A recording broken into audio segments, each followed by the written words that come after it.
Beleza? Então vamos estar dando início novamente, a graça e a paz, nosso Senhor Jesus Cristo a todos. Muito feliz em ver Amém. todos aqui. E vamos estar dando início à nossa reunião de oração. Eu irei fazer uma breve oração aqui de agradecimento a Deus. E posteriormente a nossa irmã Lourdes estará orando, apresentando os pedidos de orações. Vou pedir a todos que curve sua cabeça no ato de reverência a Deus e respeito e oremos. Eterno Deus e bom Pai Celeste que estás nos céus, Pai querido, graças te damos, Senhor. Graças te damos por mais um dia de vida na tua presença, pela tua grande e infinita misericórdia em nossas vidas, Senhor. Mesmo nós não sendo nada, ó Pai, o Senhor sendo o Criador, o formador de toda a terra, Criador de tudo, um Deus todo-poderoso, um Deus santo, mas ainda assim um Deus misericordioso, cheio de amor, tem olhado para nós com misericórdia, tem enviado o teu Filho Jesus Cristo para morrer pelos nossos pecados, tem nos dado essa oportunidade de sermos chamados de filhos teus, Senhor, aqui na terra, de podermos ter esse privilégio de poder te servir, esse privilégio de poder te adorar. Ó Senhor, ajuda-nos a melhor te buscar, a melhor te adorar, Senhor, pois não sabemos, precisamos de ti, Senhor, para tudo, reconhecemos o quanto somos fracos, o quanto somos frágeis, Senhor. Não conseguiremos, Senhor, resistir, combater contra o pecado, Senhor, se o Senhor não estiver conosco. Senhor, ajuda-nos, Senhor, a refletir a luz de Cristo em nossas vidas, ó Pai. Que possamos ter uma vida reta, Senhor, uma vida justa, Senhor. Que possamos honrar nossa família, nossa esposa, as esposas honrarem aos seus maridos, que os filhos possam ser bons filhos, Senhor, que o patrão possa ser um bom patrão, o empregado um bom empregado, ó Pai. Senhor, que possamos manifestar, Senhor, a luz de Cristo em pequenas coisas no nosso dia a dia, Senhor, que possamos ter caridade, amor, paciência, e assim, Senhor, possamos estar colaborando com o avanço do Teu reino nessa terra, ó Pai, porque a nossa vida, Senhor, só importa se a nossa vida for inteiramente voltada para Ti, para que o Seu reino possa avançar cada vez mais. Ó Deus, abençoa para que possamos ter os nossos pensamentos, nossos desejos de acordo à Tua vontade, Senhor, para que possamos desejar aquilo que vem do céu, para que possamos ter a nossa vontade segundo a Tua vontade, Senhor, para que possamos pedir aquilo que o Senhor quer para nós, ó Pai, porque sabemos que a Tua vontade é infinitamente melhor do que a nossa, ó Senhor. Ó Deus, desperta em nossos corações cada vez mais a vontade de Te buscar, a vontade de Te conhecer mais, ó Pai, a vontade de ler a Tua palavra, de escutar uma pregação, de anunciar o Evangelho de Jesus Cristo àqueles que não conhecem, ó Pai. Ajuda-nos, Senhor. Ó Deus, graças te dou, Senhor, por este momento, por este ajuntamento, por esta reunião, a qual é voltada para poder louvar e glorificar o Teu nome e também apresentar os pedidos de orações a Ti, Senhor. Ó Deus, abençoa nosso irmão Abel, Senhor, o qual irá estar trazendo a exposição da Tua palavra, Senhor. Abençoa o Teu servo, Senhor, para que ele venha falar, para que esta palavra venha falar aos nossos corações, Senhor. Pai querido, graças te dou, Senhor, por tudo.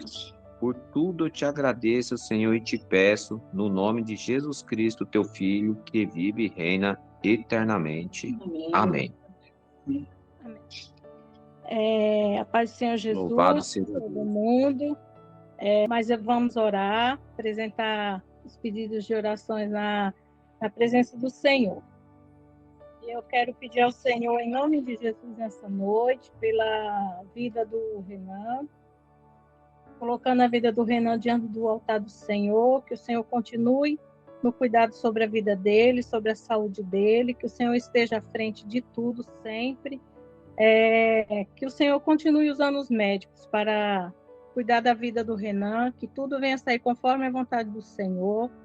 Coloco também diante do altar do Senhor a vida da irmã Josefa, do irmão Isaías, o Mateus, que está enfermo, que o Senhor possa estar visitando a saúde deles, restaurando para a honra e a glória do nome do Senhor Jesus, a vida do Valdir também, que está internado, que o Senhor esteja indo de encontro à vida dele e os demais que estão internados no hospital. Também peço ao Senhor pela vida do Abel, que está com a rinite muito forte, que o Senhor possa estar indo de encontro, repreendendo todo o mal contra a vida dele, toda a rinite, que eu sei que é muito ruim, que o Senhor esteja restabelecendo para a honra e a glória do seu santo nome.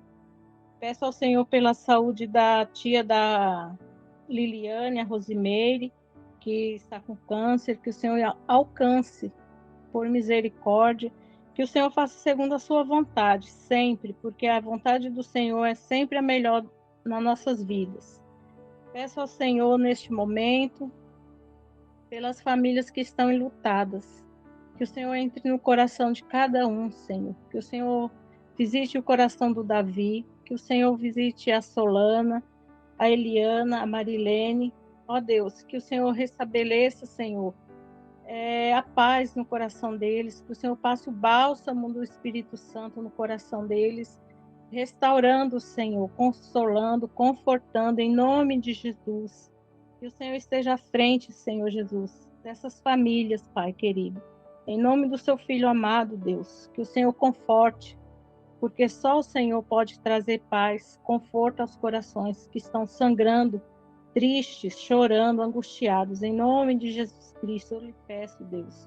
Peço ao Senhor que abra portas, Senhor, portas de emprego, onde elas não existem, mas o Senhor é um Deus que abre portas onde elas não têm. Que o Senhor possa estar visitando os lares, Senhor, das famílias, as vidas conjugais das pessoas. Que o Senhor venha visitar, Senhor Jesus, com portas de emprego, para que não venha faltar, Senhor, o alimento, o pão de cada dia na mesa de cada um.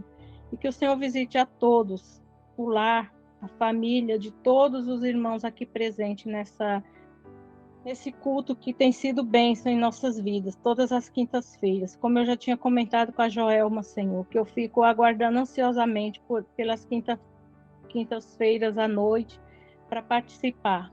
E eu agradeço ao Senhor pela vida de cada um aqui presente. Peço ao Senhor que revista cada dia mais a vida da Joelma, do José, da família deles, Senhor, que por essa bênção tão grande que ele iniciou e que tem dado continuidade, que o Senhor esteja à frente, derrubando as barreiras, as muralhas, que o Senhor esteja à frente de tudo, limpando, Senhor, os caminhos, que mais vidas venham a ser salvas através desse projeto e que o Senhor continue abençoando e operando. Em nome do seu Filho amado Jesus Cristo, eu peço ao Senhor. Quero pedir também, Senhor, pela vida do Miguelzinho, que tem só 7 aninhos, Senhor. Está fazendo tratamento de câncer de rim, Senhor. E ele é o Senhor que tem sustentado a família dele e a ele também, Senhor, porque ele é só uma criança. E que o Senhor faça sempre a sua vontade na vida do Miguel, Senhor, e dos demais. Agradeço ao Senhor pela vida do irmão Dinho, que está bem, que está prestes a fazer a cirurgia também, Senhor, porque também tem câncer. E que o Senhor continue cuidando de cada um, Senhor, que está nos hospitais, que está enfermo, que o Senhor restabeleça a saúde para a honra, a glória do seu santo nome. Eu agradeço assim ao Senhor por todas as bênçãos concedidas, em nome de Jesus. Amém. Me perdoe, irmão, eu não sei como orar, mas é isso. Amém. Amém. Amém, meu irmão. Deus abençoe grandemente sua vida. Que isso? Quem não sabe orar que nada, meu irmão. Senhor Deus aí, Ele conhece a intenção do coração, meu irmão. Antes Amém. mesmo de sair as palavras da sua boca, ele já conhece. E com Amém. certeza essa oração, nós cremos pela fé que ela já chegou lá no trono de Deus. Eu Deus creio em abençoe, nome viu? de Jesus. Amém. Agora eu vou passar a palavra para o nosso irmão Abel. Abel, tá contigo, meu irmão. Boa noite, irmãos. Graça e paz. Eu já Boa peço noite. boa noite. Eu já peço desculpa já pela minha voz. Eu tô com o nariz bem debilitado, mas Deus vai capacitar para a gente fazer a leitura da palavra. Hoje a gente vai terminar o livro o capítulo 4 de João. E eu convido os irmãos então para a gente fazer a leitura. A gente vai fazer a leitura do texto de João 4, do verso 43 até o 52. Como eu tô falando muito mal, pelo menos Deus fala com a palavra dele aqui, né? Se eu falar tudo mal aqui, pelo menos a gente vai ler a Bíblia e Deus pode falar com vocês aí. Então, começa assim. Depois daqueles 2 dias, ele partiu rumo a Galiléia, falando de Jesus, né? Pois o próprio Jesus tinha que... eu vou acompanhar aqui. Pois o próprio Jesus tinha afirmado que nenhum profeta tem honra na sua própria terra. Então, quando Jesus chegou a Galiléia, os galileus o receberam porque tinham visto tudo o que ele fizera em Jerusalém durante a festa da Páscoa, pois também haviam estado lá. Mas, uma vez, ele visitou Caná da Galiléia, onde tinha transformado água em vinho. Havia ali um oficial do rei, cujo filho estava doente em Cafarnaum. Quando ouviu falar que Jesus tinha vindo da Judéia e chegado à Galiléia, procurou e pediu-lhe que fosse curar o seu filho, que estava à beira da morte. Jesus lhe disse: se vocês não virem sinais e maravilhas, nunca crerão. O oficial do rei disse: Senhor, vem antes que o meu filho morra. Jesus respondeu: Pode ir, o seu filho continuará vivo. O homem confiou na palavra de Jesus e partiu. Estando ele ainda a caminho, os seus servos vieram ao seu encontro com notícias de que o menino estava vivo. Quando perguntou a que horas o filho tinha melhorado, eles lhe disseram: a febre o deixou ontem à 1h da tarde. Então o pai constatou que aquela fora exatamente a hora em que Jesus lhe dissera: o seu filho continuará vivo. E assim ele e todos os da sua casa creram. Amém? Esse texto, ele... eu pulei um, né? Tem 4, ou 54 ainda. Este foi o segundo sinal milagroso que Jesus realizou depois que veio da Judéia para a Galiléia. Então é interessante a gente notar já com esse último verso que o livro de João vai falar sobre 7 grandes milagres de Jesus. Esse é o segundo. O primeiro a gente acompanhou, o José trouxe, que foi a transformação da água em vinho, lá no capítulo 2. Depois, Jesus, que faz esse primeiro sinal, foi o primeiro sinal de Jesus, ele vai para Jerusalém e faz lá vários sinais. E depois ele começa a voltar para sua terra. Ele foi para Jerusalém porque era comum na Páscoa, né, os judeus irem para Jerusalém para festejar a Páscoa, e depois eles voltavam. Quando Jesus estava voltando, ele passou em Samaria, que foi quando ele conversou com a mulher samaritana, que foi o que a gente viu agora, né, na semana passada. E agora ele chega de novo na Galiléia, que é onde ele originalmente estava, né?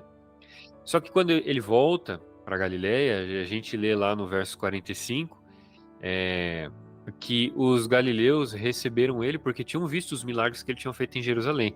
Então, aqui, uma das primeiras coisas que é interessante a gente notar é que o povo recepcionou bem Jesus na Galiléia, porque viram todos os milagres que ele tinha feito em Jerusalém. Mas só para a gente conseguir se contextualizar nesse texto, porque o texto que vai vir depois, falando do oficial do rei que estava pedindo uma cura, ele vai parecer um pouco estranho.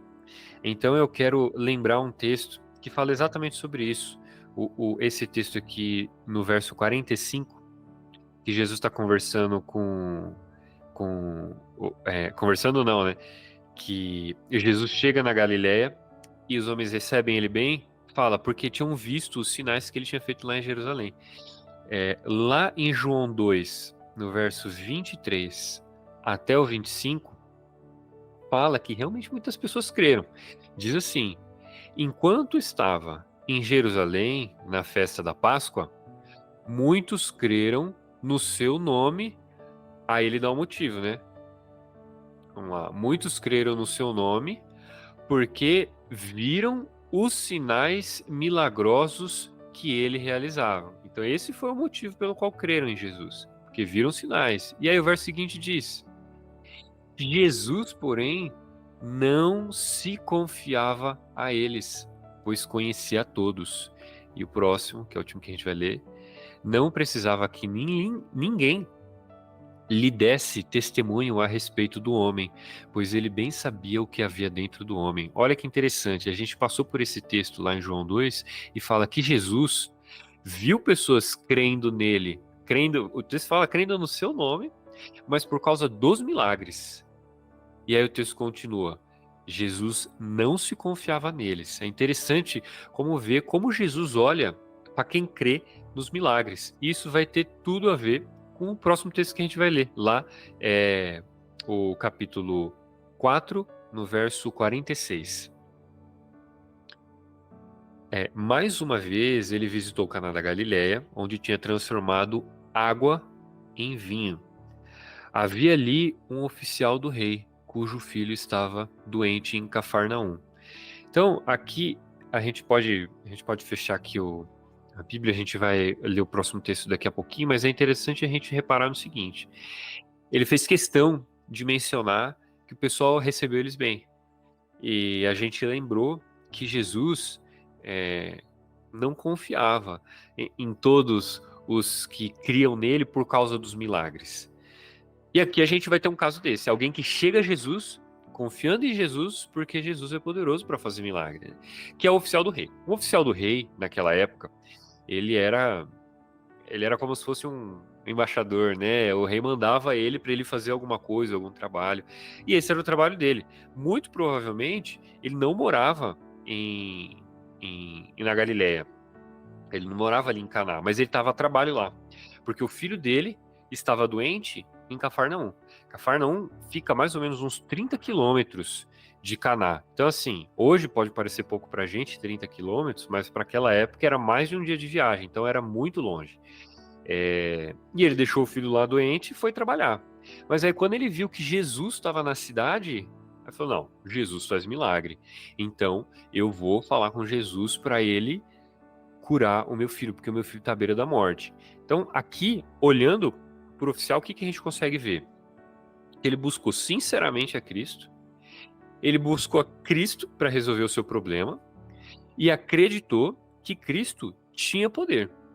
Então a gente vê várias coisas que são a identidade dessa fé. Acho que alguém compartilhou sem querer a telinha aí, é só clicar no quadradinho que descompartilha, mas eu vou continuar. A gente repara que Jesus creu, o oficial creu em Cristo, no poder que ele tinha, ele teve vários sinais de crer em Cristo. Só que ainda assim, Jesus faz uma reprovação, que é o que vem no verso seguinte. Jesus fala: se não virem sinais, nunca crerão. É normal aqui, tá o compartilhamento de tela? Só uma dúvida. Maravilha, acho que saiu. Tá bom, eu vou continuar. Então Jesus olha para esse centurião que foi buscar Jesus, cria que Jesus tinha poder e confiou em Jesus para resolver o seu poder, e Jesus faz uma reprovação. Por que Jesus fala isso? As palavras de Jesus são: se não virem sinais, nunca crerão. Por que Jesus diz isso a respeito de quem busca ele? Porque, poxa, a pessoa está buscando Jesus e Jesus reprova. Jesus parece duro demais nessa passagem. E é interessante a gente notar que Jesus não está reprovando só o centurião, só aquele oficial do rei. A reprovação que ele faz é no plural, né? Se não virem sinais, ou seja, não é só ele, não é só o centurião. Ele não está falando que se o oficial não vê sinal, ele está falando se não virem sinais. Porque ele já tinha passado por várias situações em que as pessoas viam sinais e não criam em Cristo. E aí ele falou: olha, se vocês não verem os sinais, vocês não vão crer. Jesus, qual que é o problema que Jesus está vendo no oficial? O problema era que a crença do oficial era condicional. Com essa afirmação, Jesus está reconhecendo uma crença fraca dos homens. Nossa, né? Nós às vezes cremos com várias dependências, né? Por exemplo, alguns só criam quando viam sinais. A gente tem o caso de Tomé na Bíblia, né? No próprio livro de João vai falar, né? Que ele só cria se visse, se botasse o dedinho lá. E Jesus critica as pessoas que precisam de outra coisa para quem é em Cristo, que precisam de sinais para quem é em Cristo, né? Eu creio em Cristo se outra coisa acontecer. Creio em Cristo se um milagre acontecer. Sempre tem um outro motivo que na realidade não é um motivo para crer, é um motivo para descrer, é um motivo para a incredulidade que as pessoas estão procurando, né? E a Bíblia diz que quem crê em Cristo será salvo. Jesus não está criticando quem crê. Ele está criticando essa dependência dos milagres para crer. Por que precisa de tanto milagre? E Jesus exclama isso em alta voz. Eu quero lembrar, então, os irmãos, o que a gente já viu de fé e milagre no livro de João, desde o capítulo 1 até aqui. A gente viu no capítulo 1 João Batista crendo na Bíblia e na palavra de Deus quando viu Jesus. Tudo bem que tem um certo milagre ali, que a pomba, né, o Espírito Santo desce sobre Jesus. A gente pode considerar ali um milagre, né, o Espírito Santo descendo sobre alguém em um formato físico, mas ele creu na palavra de Deus. Então a gente teve de certa forma um milagre, mas a crença também. João creu na palavra de Deus. João prega para Natanael, ou melhor, né, os discípulos de João pregam para Natanael, e Natanael não crê de primeira, mas quando Jesus fala com Natanael crê em Jesus. Tudo isso a gente viu no capítulo 1. No capítulo 2, Jesus transforma água em vinho, só que nem todo mundo creu. Na Bíblia diz que os seus discípulos creram nele. Então, você vê, o milagre da multiplicação, de transformar água em vinho, afetou um monte de gente. Mas os seus discípulos creram nele, e não todo mundo. E a gente chega também nos outros milagres que Jesus fez em Jerusalém, que foi o texto que a gente já leu. E Jesus diz: olha, eu não confio neles, porque eles creem nos milagres, mas não em mim, não na minha palavra. É assim que Jesus corrige Nicodemos. Nicodemos chega para Jesus e fala: Rabi, sabemos que ensinas da parte de Deus, pois, ou seja, qual que é o motivo dele? Ninguém pode fazer os sinais milagrosos que você faz se Deus não estiver com ele. E Jesus repreende ele. Isso está em João 3, no capítulo 3. Não precisa abrir. Mas Jesus repreende falando: em verdade te digo, ninguém pode ver o reino de Deus se não nascer de novo. Então a gente vê uma mistura de milagres e uma fé que nem sempre está no lugar certo. Foi o caso de Nicodemos. A gente pode seguir por vários textos, mas eu só vou lembrar de mais um, que é o próprio João falando como é que deveria se crer em Jesus. Que também no capítulo 3 ele fala: ele testifica o que viu e ouviu. João 3, no verso 32. Mas ninguém aceita o seu testemunho. Aí no 33 diz: aquele que aceita o testemunho dele conhece que Deus é verdadeiro. Ou seja, João está falando que a verdadeira fé vem por aceitar o testemunho, por aceitar as palavras de Jesus, por aceitar as doutrinas de Jesus, o que Jesus diz. Tanto que os samaritanos não viram milagre nenhum. A gente vê que Jesus faz milagres na Galileia, faz em Jerusalém, em Samaria ele não faz nenhum milagre. E todo mundo pede para Jesus, fica mais tempo aqui e nos ensina, porque você é o Salvador. Eles tiveram uma fé genuína sem precisar de milagre. E é por isso que Jesus repreende, de certa forma, toda a cidade. É uma repreensão plural, né? Não é só para o centurião. Porque Jesus, ele não se importa com quem crê em sinais, ele se importa com quem crê na sua palavra. Jesus, ele não veio nos chamar para menosprezar as palavras dele e se atentar pelos sinais. Ele usa os sinais para evidenciar as palavras que ele fala. E tem muita gente que procura muito mais sinal do que as palavras de vida de Cristo. Infelizmente, hoje é muito comum a gente ter igrejas que pregam sinais, curas, maravilhas, às vezes até dinheiro e tantas outras coisas. E quantos cultos nós vamos falando, eu preciso escutar as palavras de Jesus, ele precisa me falar mais as verdades dele, como os samaritanos fizeram. Você vê que os samaritanos nem pedem sinal para Jesus, não pedem uma cura para ele, pedem para que ele fique e ensine os samaritanos. Algumas pessoas conseguem falar por horas dos grandes milagres que Deus fez, que aconteceu, que viu, mas às vezes não conseguem falar 5 minutos a respeito de Jesus, admirando as suas belezas e as suas palavras. É como diz João 3,33, aquele que aceita o testemunho dele, esse sim conhece que Deus é verdadeiro. Um texto que ajuda a ilustrar isso aqui é 1 Coríntios 3, 1. 1 Coríntios 1, 22, na realidade. Também não precisa abrir, mas diz assim: os judeus pedem sinais, ou seja, eles querem ver sinais. Os gregos buscam sabedoria desse mundo. Mas nós pregamos Cristo crucificado, ou seja, as pessoas estão querendo milagres, grandes coisas, e a gente prega o homem que morreu numa cruz, de Cristo crucificado, que é um escândalo para os judeus, loucura para os gentios, mas para os que foram chamados, tanto judeus como gregos, pregamos a Cristo, poder de Deus, sabedoria de Deus.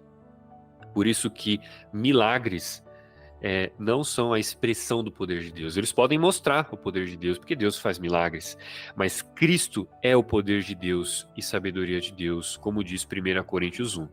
Então, o homem estava numa situação em que ele chegou a Cristo, ele chegou no lugar certo, pediu um milagre, porque o filho dele estava morrendo, Jesus fez uma correção, e qual foi a resposta dele? O texto diz, então a gente pode abrir lá, em João 4, 49. O oficial do rei, ele meio que não soube responder àquela colocação de Jesus. Ele repetiu o mesmo pedido que ele tinha feito. Senhor, vem antes que o meu filho morra. De certa forma, a gente vê uma desconexão da fé desse oficial do rei. E o que Cristo está falando? Ele está falando, olha, vocês estão precisando ver sinais. E o oficial fala, vem, eu preciso do sinal, senão meu filho vai morrer. O centurião, ele foi humilhado pela situação nossa de pecado. Quando o pecado entrou no mundo, nós morremos. O filho do centurião estava na morte porque a nossa natureza e todo o nosso mundo caiu sobre o jugo do pecado. De certa forma, o centurião foi humilhado pela sua própria situação miserável. Ele mal conseguiu responder ao mesmo nível de fé que Cristo demandou dele. Ora, o oficial não entendeu essa correção de Cristo, quando ele falou, se não virem sinais, jamais crerão. Vocês nunca vão crer se não ver sinais. Mas ainda assim, ele tinha fé que Cristo tinha poder. A fé dele não era perfeita. Ele não creu que Jesus era poderoso ao ponto de curar a distância. Ele exige que Jesus vá até a casa dele. Ele não creu também que Jesus era poderoso para ressuscitar o seu filho dos mortos. Ele falou, vem logo, senão ele morre. Depois que morrer, já era. Por isso, Jesus, corre, vamos embora lá para atender o meu filho. Então você vê que tem uma certa incredulidade quanto ao poder de Jesus. Ele não via Jesus com os óculos corretos. E essa é a situação triste que ele está se encontrando. Uma fé fraca, numa situação de miséria por conta do nosso pecado e da nossa situação, mas ele chegou a Cristo. Mesmo que a gente tenha tantas debilidades, isso é natural. Irmãos, a gente fala sempre dos nossos erros, mas nós somos humanos, nós somos pecadores. Enquanto a gente viver aqui nesse mundo, a gente vai viver em debilidades. Não só debilidades físicas, mas também na nossa mente. Mas Cristo também é a solução para a nossa fé. Ele consegue nos dar a mão e nos puxar, como fez com Pedro quando ele estava afundando nas águas, quando lhe faltou fé. Mas a forma com que Jesus faz isso é uma maneira muito legal. O texto continua no verso 50, Jesus respondendo o centurião. O centurião falou, olha, eu sei que eu preciso de você.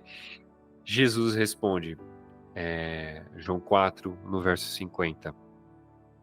Pode ir, o seu filho continuará vivo. E aí o texto diz que, olha lá, pode ir, o seu filho continuará vivo. O homem confiou na palavra de Jesus e partiu. Esse texto é muito pequeno e pode parecer que o centurião simplesmente saiu, mas repara a situação que ele chegou e falou, Jesus, eu preciso de você lá naquela cidade, eu preciso de você do lado do meu filho, a 30 quilômetros daqui, 1 hora de viagem, senão meu filho vai morrer. E o que Jesus falou para ele? Pode ir, eu não vou com você. De certa forma, a resposta de Jesus foi não, eu não vou com você. Mas de certa forma, a resposta de Jesus foi sim, eu vou atender a sua necessidade.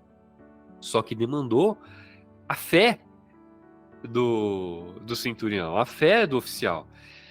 Quando Jesus vê uma debilidade nossa, ele não nega essa debilidade da nossa fé. Se quiser tirar o texto, fica à vontade. Ele não nega essa debilidade, mas ele exige que a gente tenha o movimento correto para com ele. O movimento correto para com Jesus é a fé. E Jesus fala, olha, não vai ser do seu jeito. Confia em mim. Confia na minha palavra e no meu poder. Eu não vou presencialmente com você, mas confia em mim. Pode ir, que o seu filho está curado. O texto diz que o oficial creu. O homem creu. E esse é o ponto mais importante da passagem, porque a gente viu vários milagres seguidos de incredulidade. Aqui, o centurião não viu o milagre, mas já creu. A fé dele foi maior do que as suas necessidades. Ele não viu o filho melhor, mas confiou que Jesus era poderoso para salvar o seu filho. Então repara como Jesus quebra a expectativa daquele centurião, e com essa quebra de expectativa, ele gera fé. Irmãos, vocês estão prontos para ter as suas expectativas quebradas por Jesus? Vocês estão prontos para chegar em Jesus em oração, pedindo a ele fortemente em oração, e Jesus falar, não, eu não quero que seja assim, eu quero que seja de outra forma. Isso foi transformador para o centurião. Depois que Jesus falou não para aquele centurião, ele creu em Cristo. Então, a gente tem que tomar muito cuidado, que às vezes a gente acha que a nossa fé está muito bem fundamentada nos nossos argumentos, mas Jesus quer quebrar boa parte desses argumentos. Todo argumento que não se baseia no poder de Cristo e na palavra de Deus não são argumentos suficientes para fundamentar a nossa fé. Então, nunca levante alguma coisa contra a palavra de Deus. Sempre confie na palavra de Deus, na palavra de Jesus como fundamento para tudo. Quando a gente não confia na palavra de Deus, isso mostra a nossa debilidade da nossa fé, assim como a debilidade da fé desse oficial do rei. O homem confiou na palavra de Jesus, e assim a gente também tem que fazer. O texto continua dizendo que ele, no caminho de volta para casa, encontrou os seus servos e falaram, olha, o seu filho melhorou. E ele validou o horário, né? A gente já leu, a gente pode até abrir, mas não precisa. Ele bate os horários ali, né? Ele pergunta, qual foi o horário que o meu filho melhorou? Aí os caras falaram, foi mais ou menos meio-dia, que é o que significa, né? Acho que ele fala sobre hora sexta, hora nona, em outra linguagem, mas isso significa mais ou menos meio-dia. E aí, aqui tá aí o texto, cadê? Então indagou deles a que hora o seu filho se sentira melhor. Afirmaram: ontem, à hora sétima, a febre o deixou. Aí o próximo texto. Com isto, reconheceu o pai ser aquela precisamente a hora em que Jesus lhe dissera: teu filho vive. E ele creu ele e toda a sua casa. Olha só que legal, porque quando Jesus fala para ele crer, o texto diz que ele confiou na palavra de Jesus. E depois, quando ele viu o milagre, de fato o milagre aconteceu, o texto diz de novo, ele creu, mas não só ele, também toda a sua casa. A gente vê, é muito parecido com aquele texto de Romanos que diz, o homem é justificado pela fé. De fé em fé, como está escrito, o justo viverá pela fé. Pode ser que a nossa fé em algum momento seja muito pequena, irmãos. Irmãos, não se engane. A incredulidade ataca a gente. A incredulidade atacou os discípulos de Jesus. A incredulidade atacou os discípulos de Jesus em tantos momentos. Se os próprios discípulos de Jesus que estiveram com Jesus, esses homens que andaram no mesmo lugar que Jesus, eles tiveram incredulidade, que dirá nós. É normal a gente passar por debilidades, mas nunca a gente tem que ir em outro lugar procurar a solução dos nossos problemas, ainda que os nossos pensamentos estejam errados, como era a crença fraca do oficial. Ainda assim ele buscou em Cristo, mesmo que ele estava buscando até mesmo da maneira errada, sem entender ao certo quem Jesus era e também o poder que ele tinha para resolver o seu problema, mas ele procurou em Cristo. E é só Cristo, e foi ele, nesse caso, e pode ser também nas nossas vidas, aquele que vai solucionar os nossos problemas. Nem sempre como a gente quer, nem sempre com a presença dele do lado dos nossos filhos, mas Jesus, ele é não só a cura para as nossas doenças, mas também a ressurreição e a vida. Com ele nós temos o caminho para a vida eterna. Então, para sumarizar, a gente viu como uma fé pode estar ligada aos milagres da maneira errada, e como uma fé pode usar o milagre para aumentar a fé, que foi o caso do centurião. Ele creu, e quando viu o milagre, creu mais ainda. Não só ele, mas toda a sua casa.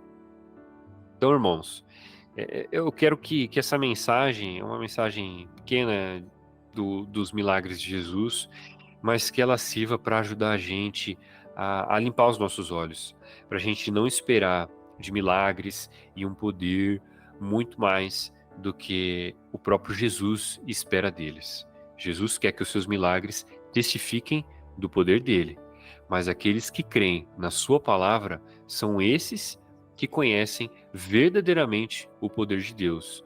Não aqueles que creem nos milagres, mas aqueles que creem na palavra de Cristo. Por isso, valorize ensinos, valorize uma pregação que prega a palavra de Deus, valorize a doutrina. Tem muitos irmãos que não valorizam a doutrina, mas Jesus, quando faz milagre, é para testificar a palavra dele, para testificar as verdades que ele está dizendo. A gente consegue até ver em outras passagens da Bíblia que diz que aparecerão falsos cristos, falsos profetas, falsos mestres que realizarão grandes sinais e maravilhas. Isso está escrito em Mateus 24, 24. E está escrito, se possível, vai enganar até os escolhidos. Então, esses falsos profetas também fazem milagres. Não se deixem guiar por milagres. Não foi assim que Jesus fez. Jesus, ele sempre foi guiado pela verdade, pela palavra de Deus. A palavra de Deus era a guia de Cristo. Ele mesmo era a própria palavra de Deus. Então, valorize o ensino e não superestime os milagres. Superestime sim a palavra de Deus, porque a palavra de Deus merece todo o valor. Creia na palavra de Cristo, e mesmo que sua fé seja fraca ou as suas debilidades grandes, Cristo, ele sempre nos atende às orações e às petições, assim como foi com o oficial. Então se achegue a Cristo, com debilidades, com seus problemas, com a sua incredulidade muitas vezes, mas sempre leve ela a Cristo, para que Ele corrija a nossa falta de fé e Ele nos dê o que precisamos. Amém? A palavra hoje é simples, eu não vou conseguir falar muito também, porque já me falta ar, mas eu espero que Deus fale no coração dos irmãos, que Ele é tudo que a gente precisa. E se a gente precisa de mais alguma coisa, a gente pode buscar nele também. Amém? Eu quero fazer uma rápida oração e já passo a palavra para o José. Deus, faça com que o Senhor seja a nossa torre forte, mas nós somos homens débeis, Pai. Somos homens com debilidades, homens e mulheres com pecados, com incredulidades, com tantos problemas na nossa vida. Mas não deixa, ó Pai, com que as coisas do mundo tirem a nossa visão do Senhor. Que os nossos olhos olhem para todas as coisas que o mundo tem para oferecer como só mais alguma coisa. Agora, do Senhor nós temos tudo. Faça com que nós viemos ao Senhor, ó Deus, mesmo com incredulidades, mesmo com tantos problemas. Fortalece o nosso coração para colocarmos a nossa confiança em Ti. Cristo, tenha misericórdia de nós e ordena para que o nosso coração creia em Ti, para que assim como o centurião, nós creamos na Tua palavra. Nos ajuda a valorizar o ensino, Pai. Não, a gente não precisa sempre ter várias demonstrações de poder, mas nos dá um coração humilde como o dos samaritanos, para esperar tão somente na Sua palavra. Mas nas nossas dificuldades nos sustenta, porque o Senhor é o dono de toda a terra e em Ti procuramos tudo o que precisamos, Pai. Nos ajuda na nossa falta de fé e nas nossas debilidades. Ser o nosso Deus, hoje e eternamente. Amém. Amém. Obrigado, Zé.